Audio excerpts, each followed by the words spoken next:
selalu dan dimudahkan segala urusannya. Kembali lagi dengan Mimin Tampan yang akan menceritakan sebuah film seru yang berjudul Code of Honor yang dirilis pada tahun 2016. Dibintangi oleh Steven Seagal, Helena Matson, Fran Heber, dan masih banyak lagi aktor terkenal lainnya. Menceritakan seorang mantan jenderal pasukan khusus yang beraksi membasmi kejahatan di kotanya. Selepas kasus kematian anak dan istrinya akibat tertembak kelompok kartel yang sedang tawuran. Tak usah berlama-lama lagi, mari kita masuk ke filmnya. Semongko.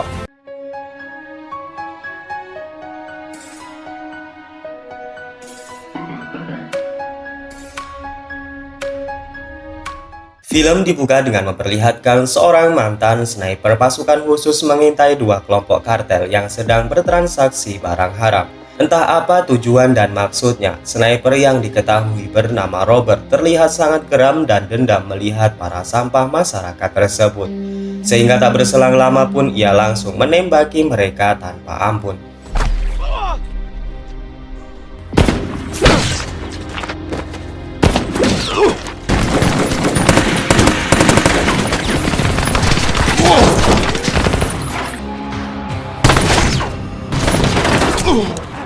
Merasa tak mampu melawan Robert, sebagian dari mereka berencana akan kabur menggunakan mobilnya. Namun ternyata Robert juga telah siap dengan bom yang ia letakkan di mobil itu.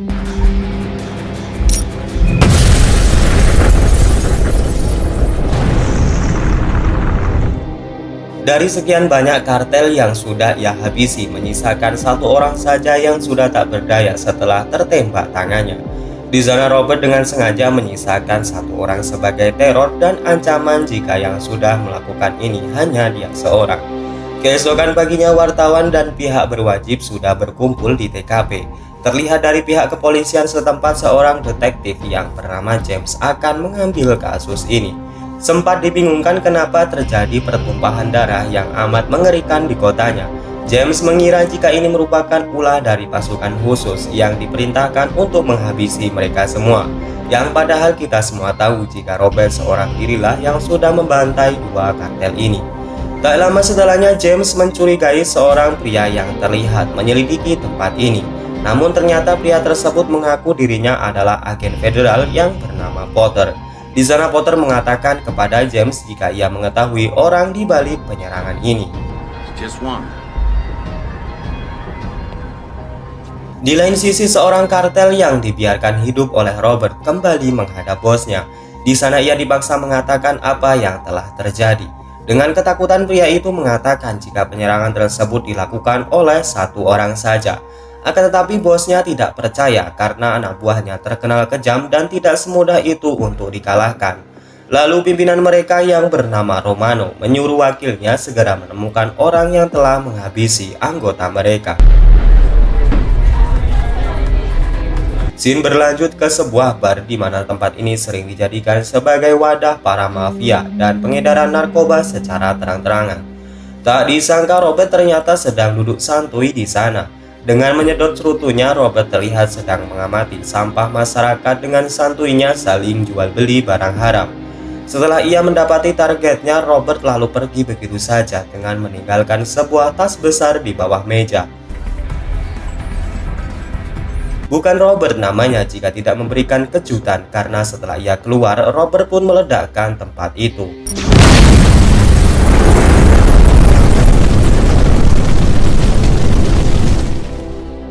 Breaking news. Channel 4 is on the scene at the Snake Eye Strip Club. We are hearing that an apparent bomb or other incendiary device. Detektif James dan asistennya kembali mendatangi bar yang sekarang sudah menjadi puing-puing gosong. Di sana James nampak bingung dengan tujuan dan maksud si pelaku karena kasus ini tidak jauh-jauh dengan kasus pembantaian sebelumnya.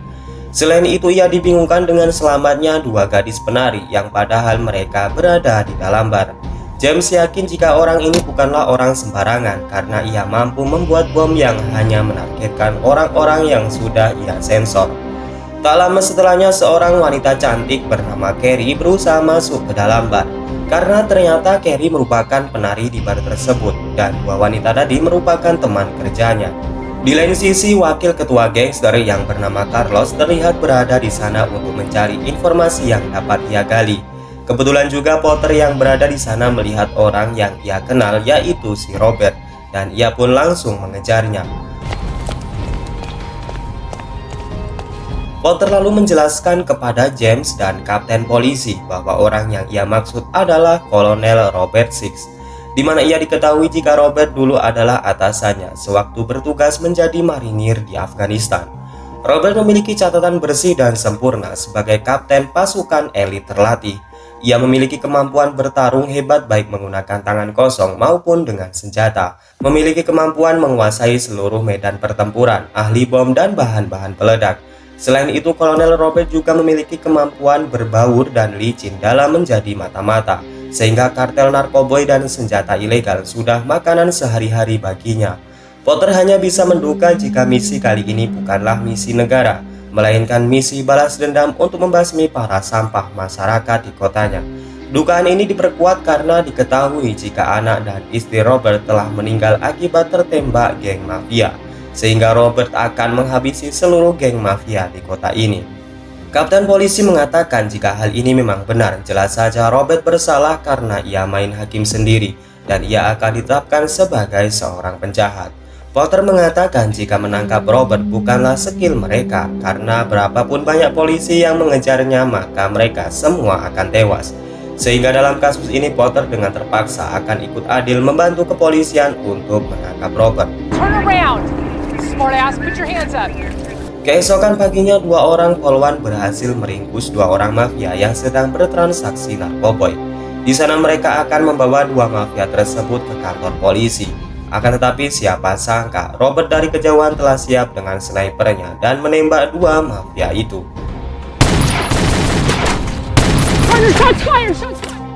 Romano, si pimpinan mafia, terlihat sangat geram karena selain anak buahnya dihabisi, sekarang salah satu barnya sudah hangus dengan debu. Carlos mengatakan jika seorang penari yang bernama Carrie mengaku jika sebelum kejadian ia melihat orang bertubuh besar mengerikan duduk di dalam bar. Mendengar hal itu, Romano lalu menyuruh Carlos untuk segera membawa Carrie ke hadapannya. I want this girl here. Now.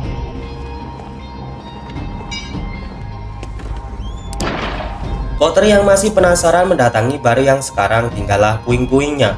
Di sana ia mencari sesuatu yang bisa dijadikan petunjuk.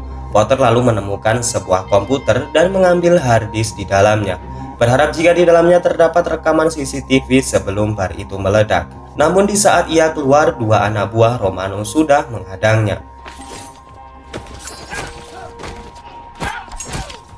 Dengan skill yang dimilikinya, Potter tentunya dengan mudah membunuh mereka. Selain itu, Potter juga sempat diserang oleh Carlos sebelum ia kemudian melarikan diri.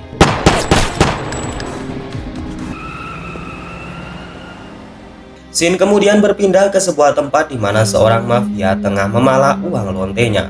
Di sana si mafia tidak sadar jika nyawanya sudah berada di tangan Robert.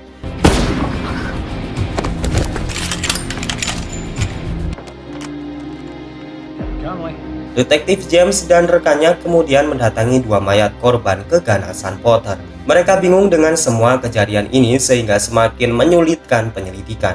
Sedangkan di rumahnya, Potter yang mendengar berita tentang kematian dua orang mafia sedang memperbaiki hard disk yang ia temukan. Dari data di dalamnya, ia tidak menemukan rekaman CCTV, akan tetapi ia menemukan alamat di mana Carrie tinggal. Di lain sisi, Romano dan Carlos sedang melihat berita tentang kematian dua anak buahnya. Pembawa berita juga menampilkan wajah Potter sebagai seorang yang telah dianggap mencurigakan. Carlos tentunya mengenali wajah Potter dan mengatakan jika pelaku yang membunuh dua mafia itu adalah dirinya. Mendengar hal itu, Romano langsung menyuruh Carlos segera menangkap Potter dan juga Carrie. Saat Carrie hendak pergi, ternyata anak buah Romano sudah di sana dan menangkapnya. Carrie dipaksa untuk mengatakan siapa orang mengerikan yang pernah ia lihat di dalam bar sebelum terjadinya ledakan bom. Namun ternyata Potter juga sedang berada di sana. Dalam ketakutan, Carrie diancam agar tidak buka mulut kepada Potter. Melihat raut muka Carrie yang aneh, Potter langsung paham jika anak buah Romano sedang mengancamnya, sehingga dengan cepat Potter pun menghabisi mereka.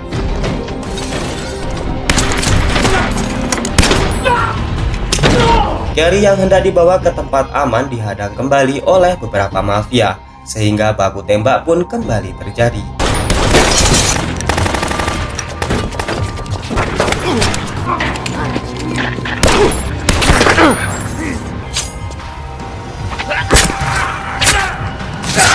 Potter hendak ditembak oleh seorang mafia yang patah tangannya.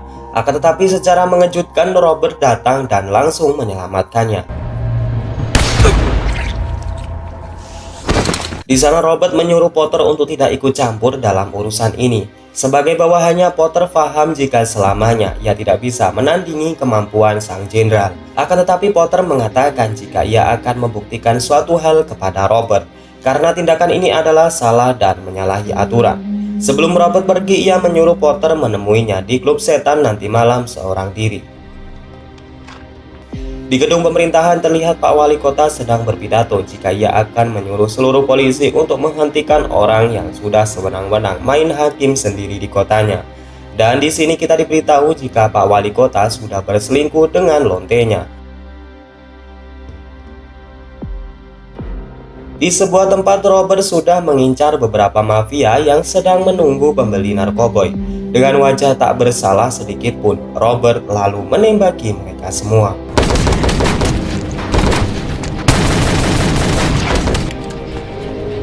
Potter sendiri kedatangan tamu yang ternyata ia adalah Carrie bersama dengan anak laki-lakinya.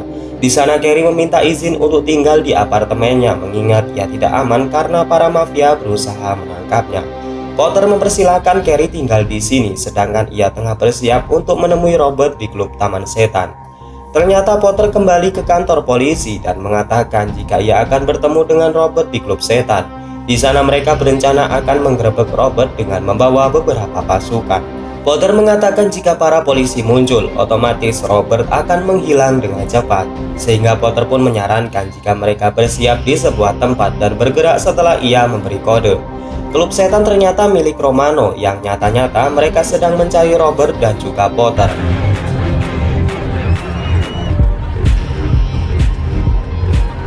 Setelah ia duduk di meja yang sama dengan Robert, Potter mengatakan kepada mantan jenderalnya untuk berhenti main hakim sendiri. Namun Robert mengatakan jika ia hanya melakukan apa yang seharusnya dilakukan oleh seorang marinir. Selain membasmi kejahatan di luar negara, mereka juga berkewajiban membasmi kejahatan di negaranya sendiri. Adu mulut tersebut diakhiri dengan Potter yang menyuruh para polisi segera bergerak. Detective, get in here and let's take this son of a bitch down. You're not gonna shoot me. I hope you don't think I've gone that soft. Namun ternyata Robert selangkah lebih maju karena ia tahu jika Potter membawa polisi, maka ia telah memasang bom di tempat duduk Potter. Di sana Robert mengatakan jika Potter mengangkat sedikit saja bokongnya, maka dapat dipastikan bom akan meledak dan membunuh seluruh pengunjung di klub ini. Karena tak ingin orang tak bersalah menjadi korban selanjutnya, Potter pun membiarkan Robert untuk pergi. Carlos yang mengetahui Robert tengah di klubnya langsung menyuruh anggotanya segera menyerbu. Sehingga dengan membagongkan, Potter harus melawan para mafia tersebut tanpa sedikit pun mengangkat bokongnya.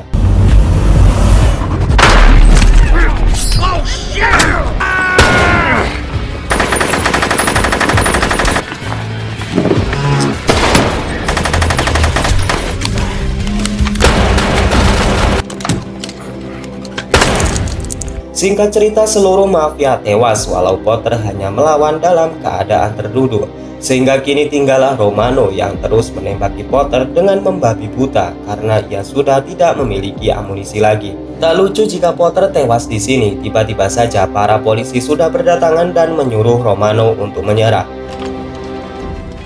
Potter mengatakan jika Robert telah meletakkan bom di kursi yang ia duduki. Setelah James memeriksanya, ternyata tidak ada bom di bawah kursinya, sehingga lagi-lagi Robert telah selangkah lebih ke depan.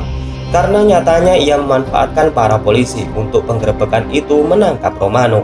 Keesokannya Kapten Polisi menyuruh James dan rekannya mengawal Romano yang akan dibawa ke meja persidangan dengan aman. Akan tetapi saat mereka hendak membawa Romano dengan mobilnya, tiba-tiba saja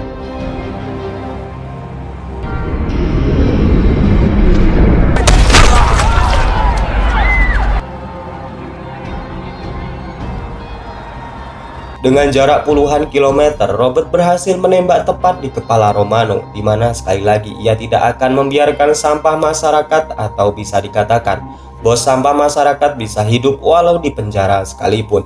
Pak Wali Kota kembali berpidato yang disiarkan TV nasional secara langsung. Di sana ia mengatakan jika orang yang main hakim sendiri ini bisa dikatakan ancaman negara atau bisa disebut dengan teroris, sehingga hal ini membuat Robert geram dengan mulut besar Pak Wali Kota. Untuk target selanjutnya yang akan ia habisi adalah Pak Wali Kota itu sendiri. Selain Robert yang tengah bersiap dengan senjatanya, Potter juga telah bersiap untuk menghentikan langkah mantan komandannya. Karena secara tidak langsung ia tahu jika pidato Pak Wali Kota tadi jelas saja memancing amarah komandannya.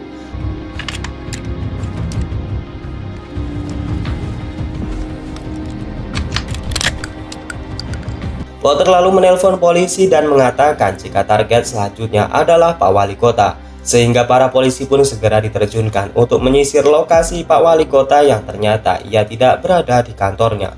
Karena ketidakjelasan informasi yang diberikan Potter, para polisi yang dibantu agen FBI tidak menemukan Robert di sana. Country, how hard could it be to find him? Find out who's screwing this week and track her down instead. It's a good idea. Bukan wali kota namanya jika tidak berselingkuh dan juga korupsi. Dengan membagongkan rupanya Pak Wali Kota tengah menikmati apem hangat selingkuhannya di sebuah hotel. Dalam kondisi yang menguahkan, Robert datang dengan menodongkan pistol dari balik pintu. Di atas gedung hotel, Potter menodongkan pistol ke arah Robert, di mana dengan cepat Robert bisa membalikkan keadaan. Lonely, man. Fortunate. That was a nice touch, man.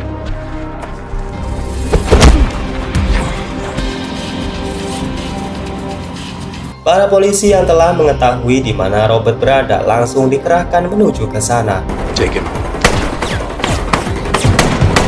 Robert yang mengetahuinya langsung melarikan diri dan pergi ke sebuah gudang yang ternyata ia sedang memasang sebuah bom. Dari kejauhan, polisi yang berada di helikopter sudah berhasil mengunci keberadaan Robert dan akan segera menembakinya. Namun sebelum itu, Robert lebih dulu meledakkan bom yang sudah ia aktifkan.